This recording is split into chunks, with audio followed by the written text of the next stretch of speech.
सुप्रभात आप सभी को। आज किस विषय पर बात करने वाले हैं हम लोग? आज हम लोग बात करेंगे पति पत्नी के रिश्तों के बारे में, हस्बैंड वाइफ। ठीक है, शुरुआत करेंगे कम से कम पति पत्नी के रिश्तों के बारे में बात करने से। 60 या 70 के दशक में जब शादी होती थी, है ना? आ, आज आज ऐसे बहुत सारे लड़के लड़कियां हैं जिनकी पैदाइश जो है वो 2000 के बाद या 95 के बाद हुई होगी, 95 के बाद हुई होगी, तो वो तो अलग ही दुनिया देखे हैं। लेकिन 60 या 70 के दशक में जब शादियां होती थी तो क्या होता था? होता ये था कि जो लड़की है वो ब्याह करके आती थी अपने हस्बैंड के घर। अब हस्बैंड के घर में पूरा कुनबा बसा हुआ है ना? हस्बैंड के माँ बाप हैं, हस्बैंड के भाई बहन हैं, हस्बैंड के अगर जॉइंट फैमिली हो तो और भी नाते रिश्तेदार जो है वो रह रहे हैं, है ना? तो लड़की बिल्कुल अकेली है ना? उसको जो सिखाया गया है, जो पढ़ाया गया है, उसी हिसाब से वो काम करती है और वो धीरे धीरे एडजस्ट करना सीखती है। ठीक है, तो एक तरह से देखा जाए तो इस मॉडल में जो है लड़की काफी कमजोर है ना? और हस्बैंड के गुडविल पर जो है काफी हद तक निर्भर है, ऐसा कहा जा सकता है ना? थोड़ा मिस्चीवियस हो रहा हूँ मैं थोड़ा मिस्चीवियस हो रहा हूँ मैं। तो कहने का मतलब ये कि इस तरह से जो है लड़की के जीवन की शुरुआत होती है, लड़की के शादीशुदा जीवन की शुरुआत होती है पुराने जमाने में। ठीक है, जब ये मामला था, समाज में ये समझ थी कि लड़का जो है बाहर जाकर पैसा कमाएगा और लड़की जो है वो घर संभालेगी, बच्चे संभालेगी और परिवार की संस्कृति और परंपराओं का ध्यान रखेगी, उसको निभाएगी, उसको सीखेगी, उसको आगे बढ़ाएगी। तो खैर शुरुआत हुई शादीशुदा जीवन की। अब होगा ये कि धीरे-धीरे जो है, जो हस्बैंड का कुनबा है वो छँटने लगेगा, है ना? माँ-बाप बूढ़े हो जाएँगे, गुज़र जाएँगे। उसके बाद में फिर जो जो हस्बैंड के भाई-बहन हैं उनकी शादियाँ हो जाएँगी, या तो वो अलग हो जाएँगे, लड़की बहन होगी तो वो शादी करके चली ही जाएगी। तो अब क्या हो रहा है, और इधर जो है हस्बैंड वाइफ के 1 या 2 बच्चे हो गए, ठीक है? तो अब जो पावर डायनामिक्स है, अब जो पावर है, वो शिफ्ट कर गया, है ना? अभी तक क्या था, हस्बैंड अपने घर में है, हस्बैंड के अपने माँ-बाप हैं, हस्बैंड के अपने भाई-बहन हैं, हस्बैंड का अपने चाची-चाचा हैं, हस्बैंड के अपने जो भी है अपना अपना दबदबा है, अपना घर है। लड़की को वो बाहर से लेके आया है शादी करके। तो लड़की शुरुआत में एडजस्ट करती है, लेकिन जैसे-जैसे परिवार छँटते जाता है 10 साल, 20 साल में, वैसे-वैसे लड़की मजबूत हो जाती है। क्यों? क्योंकि अब पूरा घर उसके हिसाब से चल रहा है। पूरा घर की मालिक वो है, पूरे घर में क्या चलेगा, क्या चीज़ कहाँ रखी है, ये सब उसको मालूम है। बच्चे उसके हैं, बच्चे उसके साथ अटैच्ड हैं, बच्चे उसके साथ बॉन्डिंग में हैं, है ना? बच्चे उसी को जानते हैं कि हाँ, यही हमको खाना खिलाती है, यही हमको ख़्याल रखती है ना? कभी चप्पल भी फेंक के मार देती है, कभी गाल भी छूती है ना? तो इसलिए अब जो है पति-पत्नी के रिश्तों में बदलाव आ गया। क्या बदलाव आ गया? पहले जो है वो कमज़ोर थी, बिल्कुल अकेली थी, लेकिन अब जो है वो पूरी तरह ताकतवर है, क्योंकि अब हस्बैंड जो है वो अपनी वाइफ़ पर निर्भर है। इमोशनल सिक्योरिटी के लिए, कई तरह की सिक्योरिटी के लिए, प्लस जो बच्चे हैं, वो भी अब ज़्यादातर जनरली अगर आप देखें तो वो भी जो है वो अपनी माँ से ज़्यादा अटैच्ड होते हैं, माँ की तरफ से, और माँ के ही चारों तरफ वो घूमते रहते हैं और उसी से वो प्रभावित रहते हैं। इमोशनल जो गाइडेंस है वो वहीं से आता है। तो ये जो है पुराने ज़माने का था, अब इसको अच्छा कहें, बुरा कहें, जो भी कहें, लेकिन पावर डायनामिक्स कुछ इस तरह से काम करता था। आज का मामला क्या है? आज का मामला ये है कि लड़का-लड़की दोनों ये हैं, दोनों समान हैं, उनकी समान शिक्षा है। सरकार भी कोशिश कर रही है कि दोनों को समान, यथासंभव समान रखा जाए। सेना में भी लड़कियों को मौका दिया जा रहा है और अ, हर तरह से मौका दिया जा रहा है ना? आज के दिन में जो है मामला क्या है कि लड़का-लड़की जो हैं वो दोनों लगभग-लगभग जो हैं जीवन के समान अनुभव है ना? तो कॉलेज लाइफ़ में अगर लड़का जो है कहीं ठेले-ठटरे पर बैठ कर के सिगरेट पी रहा है और पान-तम्बाकू का सेवन कर रहा है, तो पूरी संभावना है कि कॉलेज लाइफ़ में लड़की भी उस जीवन को जी सकती है। उसके लिए कोई प्रतिबंध नहीं है आज के टाइम में, है ना? लड़का अगर जो है 2 दिन नहीं नहाता है, तो लड़की के लिए भी कोई ज़रूरी नहीं, क्योंकि वैसे ही पानी का संकट तो है ही। तो लड़की के लिए भी कोई ज़रूरी नहीं है, वो भी जो है साएँ-साएँ यहाँ यहाँ अपना, यहाँ-वहाँ अपना करके निकल सकती है। लड़का अगर बाइक में घूम के आया है शहर के बाहर में, तो लड़की भी घूम के आ सकती है। लड़का अगर लड़की को पीछे बैठा के घूम रहा है, तो लड़की भी लड़के को पीछे बैठा के घूम सकती है। आज के टाइम में तो कोई ऐसा मुश्किल नहीं है। तो जो मैं कहने की कोशिश कर रहा हूँ वो ये कि दोनों के जो जीवन के अनुभव हैं वो लगभग लगभग समान हैं। तो लड़की जो है वो शरीर से लड़की जरूर होगी, लेकिन दिमाग से, समझ से जो है वो लड़के के बराबर ही है, या वो पुरुष ही है। ठीक है। तो अब क्या हो रहा है कि अब के टाइम में शादी चलना ही मुश्किल है, क्योंकि अ, वो भी बोलेंगे कि हम किस मायने में कम हैं, या हमसे आप कैसे अपेक्षा कर सकते हैं कि हम किचन में जाएंगे, या हम जो है हमारी ही जिम्मेदारी है ना। वो तो जैविक रूप से जो है बच्चे को जन्म देना औरत के लिए मामला हो गया, लेकिन अदरवाइज जो है अनुभव के मामले में तो यही कहा जा सकता है कि लड़का लड़की अब समान हो गए हैं। तो अब के टाइम में शादियां चलना मुश्किल हो गया है ना। और आप देख रहे हैं दुनिया भर में जो है आज के टाइम में शादियां जो हैं वो बहुत मुश्किल हैं। और जो जो जो अदालतें हैं, अदालतों के बिना जो है हमारा जो अ, पहले जो है काम चलता ही था, लेकिन अब अदालतों के पास ऐसे बहुत सारे केसेस आते हैं कि जिसमें जो है हस्बैंड वाइफ के सामने कुछ दिक्कतें हैं और उसको अदालत सुलझाए, और पिकुलियर केसेस होते हैं, जो निर्णय आते हैं, जो ऑब्जर्वेशन आते हैं, वो सब खबर बनती है। तो ये मैंने आपको डिफरेंस बताया, चूंकि मैंने वादा किया था कि पति पत्नी के रिश्तों के बारे में बात करूंगा, तो इसलिए जो है मैंने आपको पति पत्नी के रिश्तों का दो अलग अलग काल में, है ना, 60 70 80 के दशक में जो पावर डायनामिक्स था दोनों के बीच में, और अब का जो पावर डायनामिक्स है उसके बारे में हमने कुछ बात की, है ना। ये बातें कितनी सेंसिबल हैं, कितने आपका अनुभव में है, वो आप जाने। लेकिन अब हम बात करते हैं विदेश नीति को लेकर के, पति पत्नी से विदेश नीति। ठीक है। कैसे? वो इस तरह से कि अभी जो है पाकिस्तान काफी मुश्किल में है। आटे और पैसे के लाले हैं, कर्ज में डूबा हुआ है, जमीन देनी पड़ सकती है, संसाधन देने पड़ सकते हैं, पता नहीं क्या करना पड़ सकता है, बहुत सारी समस्याएं उनके साथ हैं।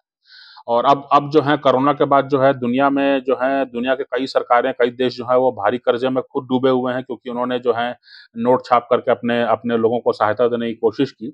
और इसलिए जो है मामला ये बनता है कि अब जो है पाकिस्तान की सहायता करने के लिए कोई तैयार नहीं है। और दूसरी बात है कि दुनिया भी बदल चुकी है।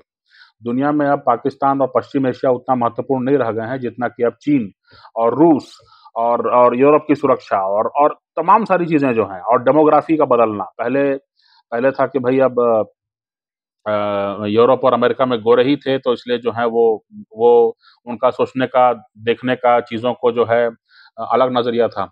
आज के टाइम में ऐसा नहीं है। आज के टाइम में जो है सभी जो हैं वो जूझ रहे हैं अपने अपने आसपास, जो उनके उनके मोहल्ले में, उनके सड़क में, उनके शहर में, उनके गांव में, उनके कस्बे में, जहां वो नौकरी करने जाते हैं, जहां वो नौकरी करने नहीं जाते हैं, जहां उनको नौकरी मिलती है, जहां उनको नौकरी नहीं मिलती है, जहां वो व्यवसाय करते हैं, जहां उनका व्यवसाय बंद हो चुका है, जो भी उनकी परिस्थितियां हो, वो सब में काफी आमूलचूल परिवर्तन आया है। 90 में जब वैश्वीकरण की लहर शुरू हुई थी, और आज जब हम वैश्वीकरण से जो है हम कोरोना का वैश्वीकरण कर चुके हैं। कोरोना पूरे दुनिया में फैल गया और हर कोई पीड़ित हुआ, प्रताड़ित हुआ, लाखों लोग मारे गए, है ना। तो हम उस दुनिया में हम जी रहे हैं। तो विदेश नीति का मैं क्या कहना चाह रहा था, ये कि पाकिस्तान में जो है कहीं न कहीं एक समझ बन रही है कि मोदी जी जब तीसरी बार चुन के आएँगे, हैं, अभी तो चुनाव के नतीजे आने हैं, लेकिन ये माना जा रहा है कि ये अपेक्षा की जा रही है कि मोदी जी जो है भारी बहुमत से तीसरी बार भी प्रधानमंत्री बनेंगे। तो पाकिस्तान में समझ ये है, एक समझ ये है कि मोदी जी जो है वो पाकिस्तान के लिए भी कुछ करेंगे, पाकिस्तान के साथ भी रिश्ते सुधारना चाहेंगे। पाकिस्तान के साथ वो ऐसे कुछ रिश्ते सुधारना चाहेंगे कि लोग याद करें कि अच्छा मोदी के कार्यकाल में ये हुआ था, है ना? ऐसा कुछ इस तरह के सपने वो देख रहे हैं, है ना? अब इसमें मोदी सरकार, प्रधानमंत्री मोदी ने अभी हाल के एक इंटरव्यू में कहा कि पाकिस्तान के नज़रिए से भारत को चलाना, इस अप्रोच को वो ताला लगा चुके हैं बहुत पहले। ये सुन के खुशी हुई मुझे, है ना? मैं भी इसी पक्ष का हूँ कि पाकिस्तान को जो है वो तरजीह नहीं देना चाहिए, क्योंकि पाकिस्तान से जो टूटा हुआ है बांग्लादेश, उसके साथ हमारे रिश्ते अच्छे हैं, उसको मैनेज करना आसान है। पाकिस्तान से अगर टूटता है बलूचिस्तान, तो उसके साथ हमारे रिश्ते अच्छे होंगे, है ना? बलूचिस्तान के लोग आज भी वो भारत से समर्थन की उम्मीद करते हैं, और भारत के कुछ भारत से कुछ सिविल सोसाइटी जो है वो उनके उनको उनको समर्थन देती भी है, उनके पक्ष में बोलती भी है, कम से कम सोशल मीडिया पर। तो ये मुद्दा है। जो पति-पत्नी वाला मुद्दा था और विदेश नीति वाला मुद्दा है, उसको जोड़ने की कोशिश कर रहा हूँ मैं। तो वो इस तरह से जुड़ता है कि जैसा मैंने बताया कि पूर्व में जो है वो पति के घर में पत्नी आती थी, तो कुछ समय लगता था उसको सीखने समझने में और पावर को अपने हाथ में लेने में।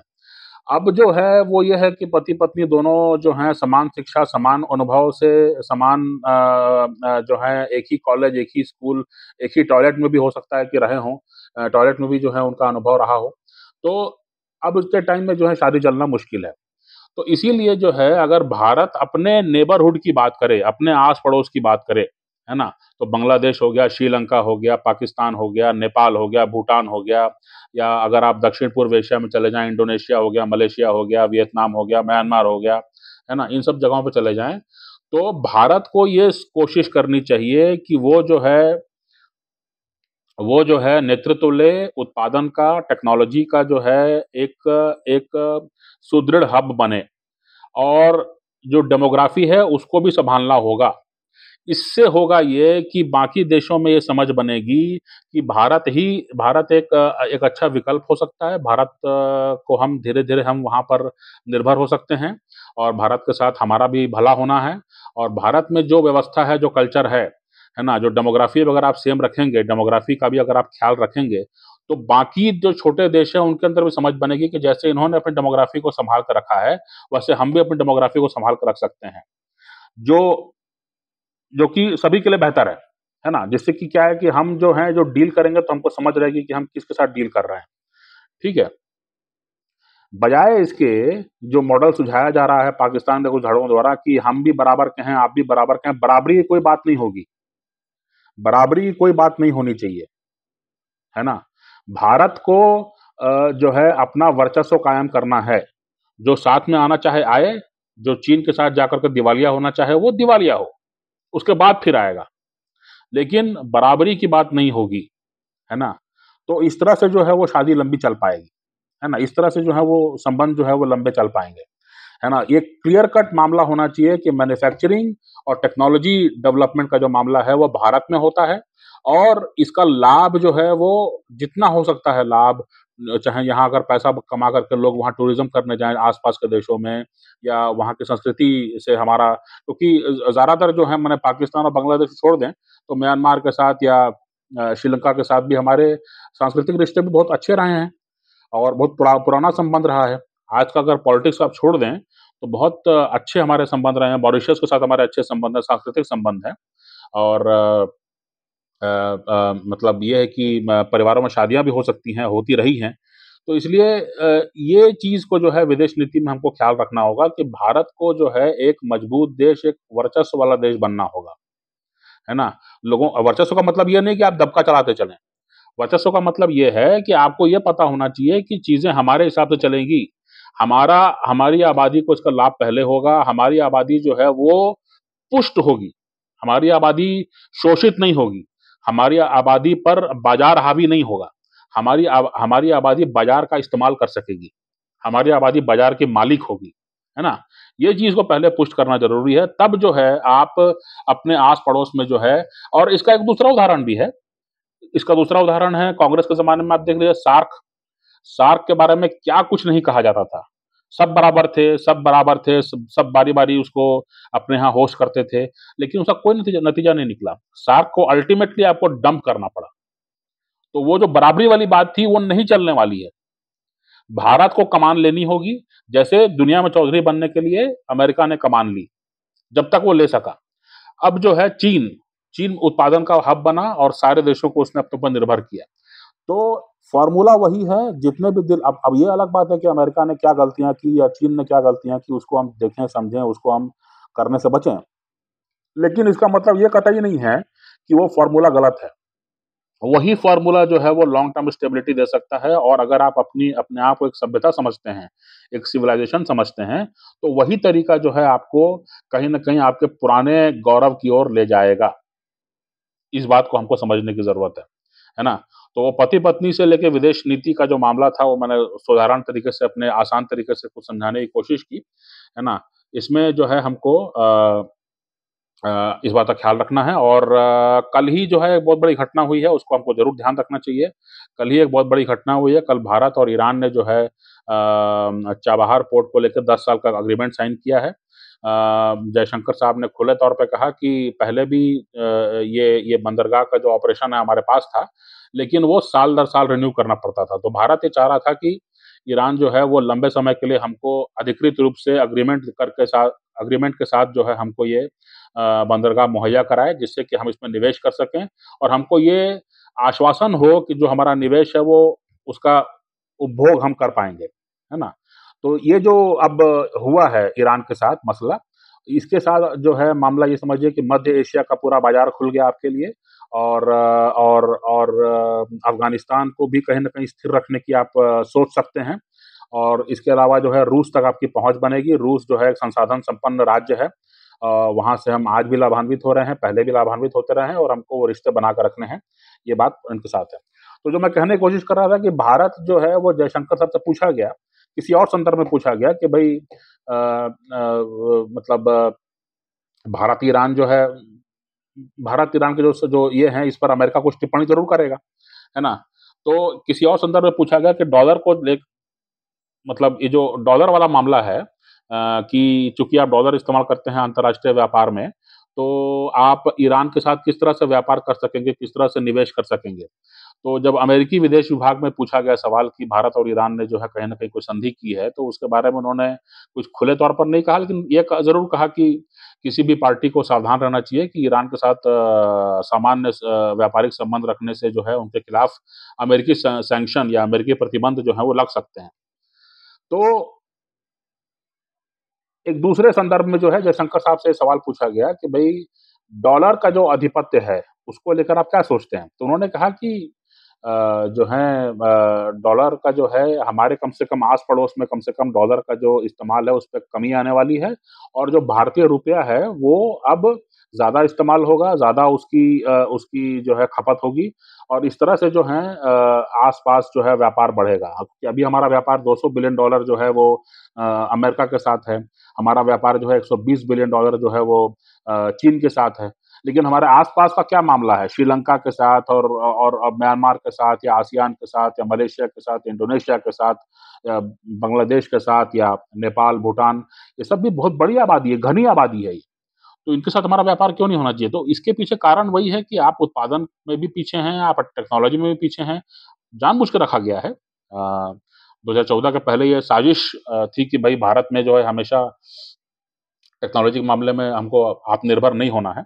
लेकिन अब जो 10 साल बीते हैं, उसमें जो है भारत टेक्नोलॉजी को विकास करने में और उत्पादन का एक हब बनने के लिए जो है कोशिश कर रहा है, आगे बढ़ रहा है, सफलता मिल रही है। तो मेरा वही कहने का मतलब था कि भारत को भी जो है इस बात को सुनिश्चित करना होगा कि व्यापारिक रिश्तों में उसका अपर हैंड होना चाहिए और बाकी लोग जो हैं वो बिल्कुल लाभान्वित हों, बाकी लोगों से हमारी सहृदयता है, बाकी लोगों से हमारा हमारा सद्भावना है। हम चाहते हैं कि उनका विकास हो और हमारा भी विकास हो, लेकिन ये तय होना चाहिए कि हाँ जो संस्कार हैं, जो जो नियम हैं, वो भारतीय होने चाहिए। उसके अनुसार अगर सभी आगे बढ़ेंगे, तो उसमें जो है सबका भला होगा।